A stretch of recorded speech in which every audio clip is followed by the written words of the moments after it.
What's up everyone, I'm CallumOnToast, and in today's video, since we've just gone from the Open Great League to the Open Ultra League, I figured the best way to transition into this new league rotation was to showcase this crazy submission from Mexico Beckham, who's running the full Porygon evolution line in both the Great League and the Ultra League, something I've never seen done before. Also, the Great League team is a triple shadow team, so you know there's going to be some huge nukes landing in this video. Also, I'm quite surprised we didn't see any Porygon action in the recent Nuclear Warfare challenge, as I felt like these were the perfect Pokemon for that challenge with basically no fast move pressure whatsoever and a variety of huge nukes. But speaking of the subscriber challenges, you can now participate in this week's No Bubbles challenge, which you can see on the screen right now. There will be a link in the description of every video upload this week and in a pinned comment for this video where you can find out more about the competition and submit your entry.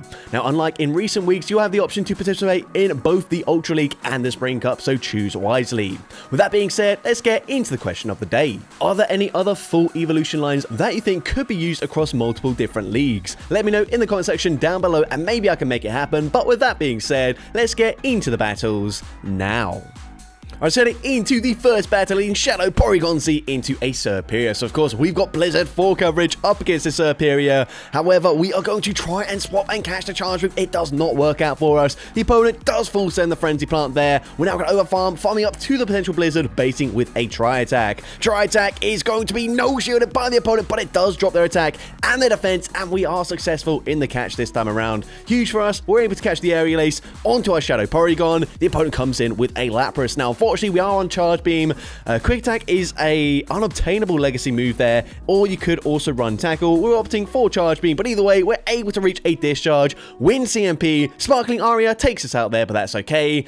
We can now wait out the switch clock here, come back in with the Shadow Porygon Z, gonna overfarm in this matchup, firing off a Tri-Attack here, and now Tri-Attack is going to be shielded by the Lapras, and again it drops their attack and their defense, but unfortunately they just barely outpace us to that next charge move. At this point, we're not gonna bother shielding, gonna come in with the Porygon 2, and we are gonna look to go straight for a Tri-Attack here, throw just before the opponent reaches that next charge move. Tri-Attack will be taking out the Lapras from this range. They come back in with the Serperior, and we are going to once again outpace the Serperior to another Tri-Attack.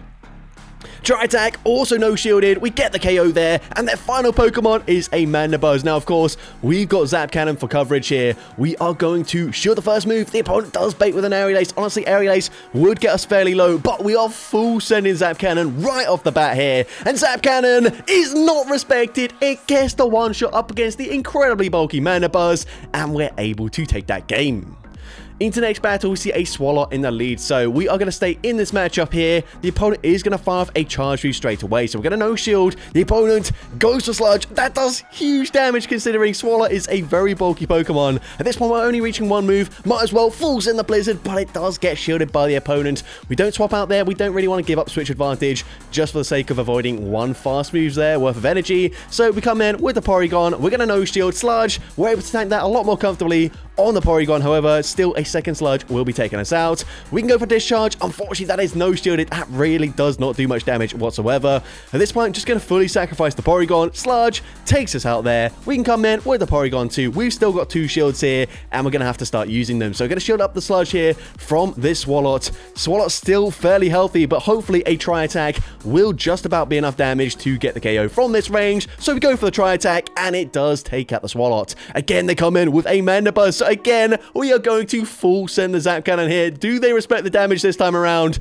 No! And again, it gets the one shot, but they've got Galarian Moltres in the back, and that is unfortunate because I think they're just going to have too much fast move pressure here. Tri-Attack does get the debuff, but we're not going to reach a Zap Cannon. We have to settle for a Tri-Attack.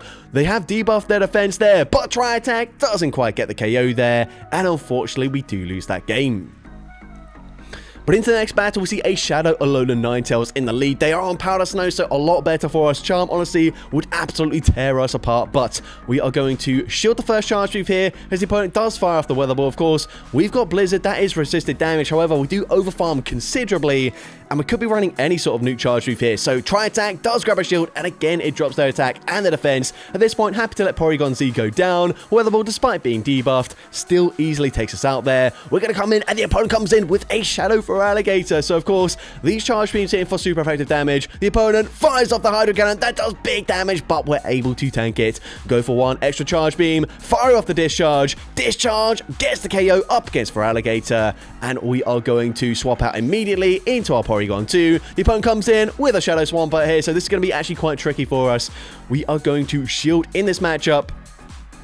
As the opponent full sends the Hydro Cannon there, they swap back into Ninetales. We're going to farm up to 100 energy, of course, can't go over this. We go for the Tri Attack. Tri Attack gets no shielded, it gets the KO there. And of course, we need a debuff with this Tri Attack here if we want any chance of winning this game. Tri Attack is going to get the debuff there. The opponent is over farming, but they don't reach the charge move somehow. We're able to reach another Tri Attack and debuff. Tri Attack takes out the Shadow Swampert, and somehow we're able to take that game.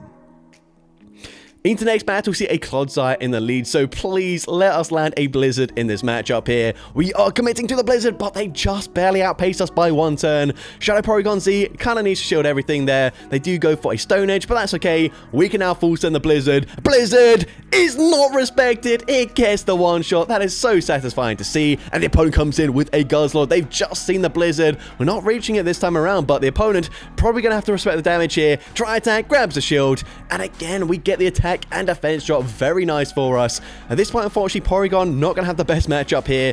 Hoping maybe we can see the opponent swap out or potentially still use a shield. We're going to fire off the discharge on the CMP tie. Discharge is unfortunately no shielded. It really does not do much damage. Kind of a shame that Porygon doesn't learn Tri Attack as well, but I guess it is what it is. We are now going to wait out the switch clock here, come in with the Porygon 2, and we should be able to outpace them to the next charge move. Nope, never mind. They did actually overfarm by one Dragon Tail. That's my bad. But either way, we're going to shield up the Brutal Swing. They potentially look to make a catch here if the opponent does shield this next charge move. So Tri Attack is shielded by the opponent. We drop their attack and defense, and we're able to make that catch. Very nice. The opponent is going to go for a Brutal Swing. We're now going to look to overfarm as much as possible in this matchup here, and hopefully there is something we can nuke in the back. Tri Attack gets the KO from that range, but it's going to be more Peko, and unfortunately, they would outpace us before we reach a Zap Cannon. That's also resisted damage. So Tri Attack does connect, but unfortunately, it's not quite enough damage to get the KO. If this was the Porygon Z, I have no doubt that Tri Attack would have got the one shot there, but unfortunately, Porygon 2 slightly bulkier there, and unfortunately not able to get the win. But into the next battle, we see Azumarill in the lead. So of course, unfortunately, not running Zap Cannon on our Porygon Z or Solar Beam, which it does also learn, I believe. But either way, we can go for Tri Attack. Tri Attack is still going to do about 50% of their HP, which is huge damage considering it's neutral. We're going to no shield Ice Beam fully takes us out there, but we can come in with the Shadow Porygon. We're now going to fire off a Discharge on the CMP tie here. Discharge is going to hit for super effective damage, and it actually grabs a shield from the opponent.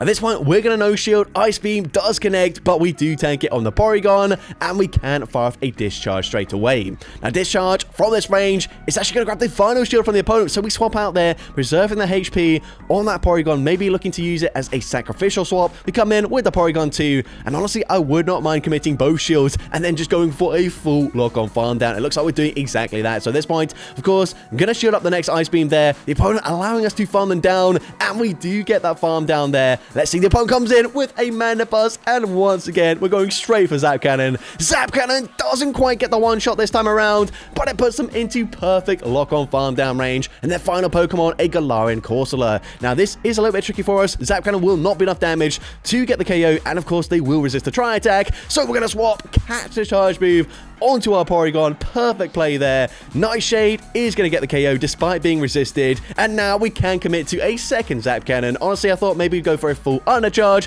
but either way, Zap Cannon takes out Corsola, and we're able to take that game.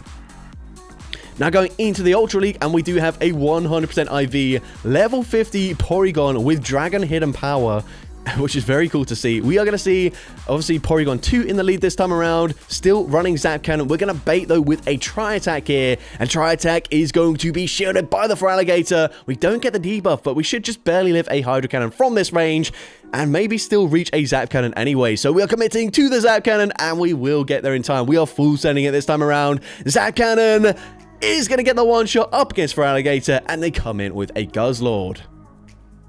At this point, we're going to come in with our Porygon Z. Of course, we do have Dragon Hidden Power on the Porygon, but it's really not going to hit that hard. So instead, we come in with the Porygon Z. We're going to shield the first charge move here, and we are going to look to full send the Blizzard this time around. No baiting this time. Blizzard gets the one shot up against the Guzzlord. Their final Pokemon is going to be a Wall Rain, and we are going to go straight for a Tri-Attack. Now, if Tri-Attack does get a debuff here, we might swap out straight away into our Porygon, our level 50, 100% IV Porygon here. We are going to no-shield the first move. The opponent full sends the Earthquake, but they're debuffed, so that does not do that much damage. We're able to tank it, and we could go for Discharge, but Discharge, not the hardest hitting move here. It would hit for super effective damage, but instead, it looks like we are fully committing to the Hyper Beam, and we get there in time. And of course, Hyper Beam up against the debuff Wall Rain takes them out there, and we're able to take that game.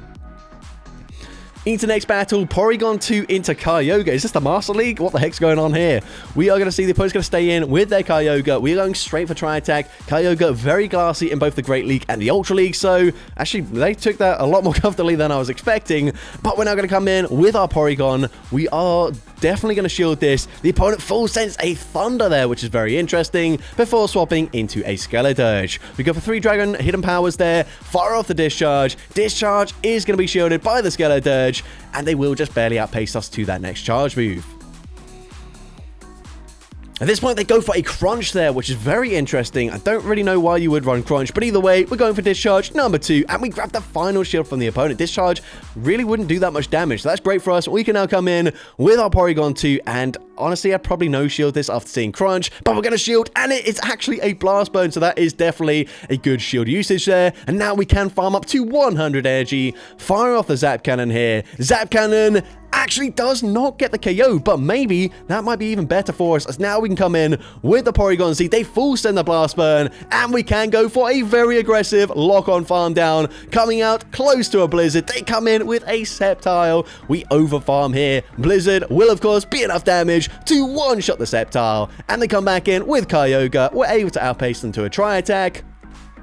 And from this range, Tri-Attack easily dispatches Kyogre, and we're able to take that game.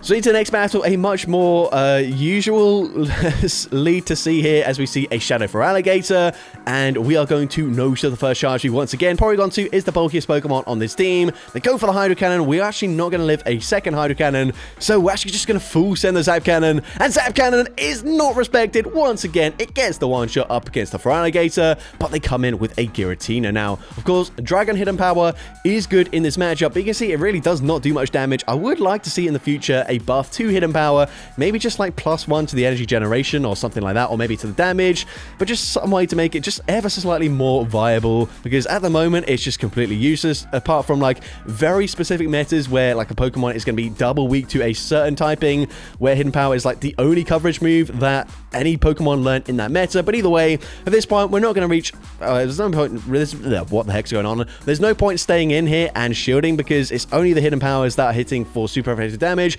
Every charge move that we had there is resisted, and the opponent allows us to go and full send a Blizzard. Blizzard is not respected. It gets the KO. They come in with Charizard, and they realize that a 2-to-1 shield disadvantage, and so they just concede the match. But into the next battle, awful lead matchup for us. This is going to be very tricky, but if we can land a Zap Cannon, that would be incredibly satisfying. Here, we are going to farm up to the Zap Cannon, but we are baiting with a Tri-Attack, and the opponent does shield. Of course, you don't see the shield animation, but they definitely shielded. Tri-Attack does a lot more damage than what we just saw there. And at this point, unfortunately, they're on Power Up Punch. They can outpace us to the next charge move, and honestly, it's pretty likely that they will shield this, but we're going to hope anyways. We go for Zap Cannon, and Zap Cannon is unfortunately shielded. And there's just no hope for us at all at this point. We can come in with the Porygon Z. These counters absolutely tearing us alive. We are going to, of course, have no shields remaining. Power Punch doesn't quite get the KO, but we don't reach a Tri-Attack. We come in with the Porygon, and we're about to be fully swept by a single Poliwrath, and not even that. Like, we don't even get them into the 50% health range. That is quite embarrassing for the triple Porygon squad. But either way, into the next battle, we're going to see Pangoro, so slightly more manageable as they do have a lot less fast move pressure with those karate chops, and especially if they don't commit to a close combat, we can just no-shield this first move. The opponent goes to the Night Slash there. We are going to go an overfarm, fire off the Tri-Attack. Tri-Attack is going to be shielded by the Pangoro there, sorry. And we're going to go for another Tri-Attack as the opponent allows us to get there. Tri-Attack number 2 grabs both shields, and we drop their attack and their defense by 2 stages now. So Night Slash actually doesn't quite take us out there, which is maybe slightly worse for us. We're getting a phone call, and apparently we must take it. So we're just going to leave that on the screen. I guess we're currently talking whilst doing these battles, so we are multitasking right now. But either way, we are going to shield the first move. This is just going to be a Night Slash now, so we can tank this pretty comfortably on our Porygon, and they're double debuffed in their defense. So a Tri-Attack from Porygon Z gets the KO up against Pangoro, and they come in with a Zygarde, and yes, we've got the Blizzard coverage. We're able to outpace them, and you guys are gonna love to see this. Blizzard gets the one-shot up against the incredibly bulky Zygarde.